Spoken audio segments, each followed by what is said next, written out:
वक्फ संशोधन बिल पर बवाल थमने का नाम नहीं ले रहा है। जेपीसी की ड्राफ्ट रिपोर्ट आज संसद में पेश नहीं हुई, लेकिन विपक्ष इस बिल को लेकर लगातार सरकार की मंशा पर सवाल खड़े कर रहा है। वहीं जेपीसी अध्यक्ष जगदंबिका पाल ने भी साफ कर दिया कि बिल में गरीबों, वंचित वर्गों के हित को लेकर प्रावधान जोड़ा गया है, जिस पर विपक्ष का राजनीति करना गलत है। इस बीच जी मीडिया की टीम ने कई शहरों में मुस्लिम समुदाय के लोगों से बिल पर बात की, तो इसमें उनकी नाराजगी के साथ शाहीन बाग जैसे आंदोलन की चेतावनी भी दी गई।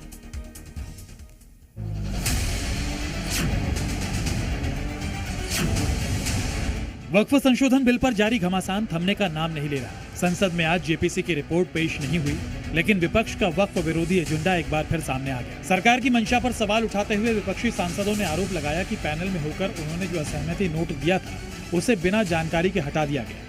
वहीं जेपीसी अध्यक्ष जगदंबिका पाल ने दावा किया कि 428 पेज की रिपोर्ट में 281 पेज पर असहमति नोट देकर विपक्ष वक्फ बिल पर राजनीति कर रहा है। इससे पहले जेपीसी ने 30 जनवरी को draft report Lok Sabha speaker Om Birla को सौंप दी थी, लेकिन विपक्ष लगातार इस मामले में सरकार को घेरने में जुटा है और इसे जल्दबाजी में लिया गया फैसला बता रहा है।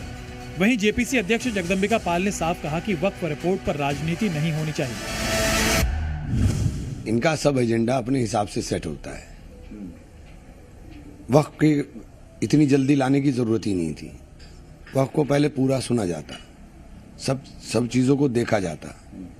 आपने इतनी जल्दबाजी में किया है, आपने, मुझे नहीं समझ में आता क्यों इतनी जल्दबाजी है। ये आरोप गलत है।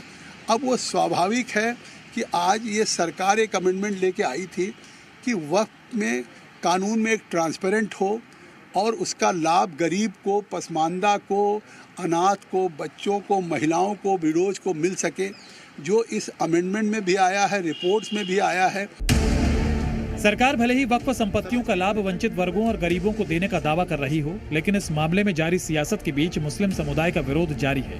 जी मीडिया की टीम ने इसे लेकर देश के कई शहरों में मुस्लिम समुदाय के लोगों से बात की, तो उनकी नाराजगी दिखाई दी। यूपी के अलीगढ़ में लोगों ने इसे विशेष समुदाय को टारगेट करने वाला बिल बताया, तो वहीं रायबरेली के मुस्लिम इसे जल्दबाजी में लिया गया फैसला कह रहे हैं। सरकार की नीयत खराब हो रही है। सरकार जो है मनमाने ढंग से इसके अंदर जो है पहले संशोधन करना चाहती थी, फिर एक जेसीबी बना करके उसकी एक बैठक हुई बाकायदा। मजहबी तंजीमों का जो भी आदेश होगा उसका पालन किया जाएगा। अगर मजहबी तंजीमें कहेंगी कि सड़कों पर उतर के विरोध करना है तो डेफिनेटली किया जाएगा। जो दिल्ली में इलेक्शन आने वाला है उसके नतीजे के लिहाज से मुझे ये लगता है कि ये लोग अपने बैंक वोट को बढ़ाने के लिए ये जेसीबी ला रहे हैं। ये लोग समाज में विभाजन का काम कर रहे हैं, डिवाइड एंड रूल का काम कर रहे हैं। ये लोग अपना हिंदू मुस्लिम करके अपना वोट बैंक पक्का कर रहे हैं ताकि हम जीत जाएं। वो घबराई है सरकार।